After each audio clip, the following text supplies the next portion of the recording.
Hi guys, तर आज आली होती मला अर्धा किलोची अर्जंट केक ऑर्डर.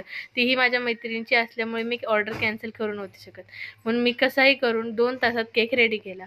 आणि हा चॉकलेट केक असल्यामुळे त्याला सेट व्हायला टाईम लागणार होता, बट मी तो 2 तासात रेडी करून तिला दिला. तर तुम्हाला कसा वाटला हा चॉकलेट केक? जर आवडला असेल तर लाईक, शेअर, सबस्क्राईब नक्की करा. आणि जर तुम्हालाही असा केक ऑर्डर करायचा असेल तर खाली दिलेल्या नंबरवर संपर्क करा.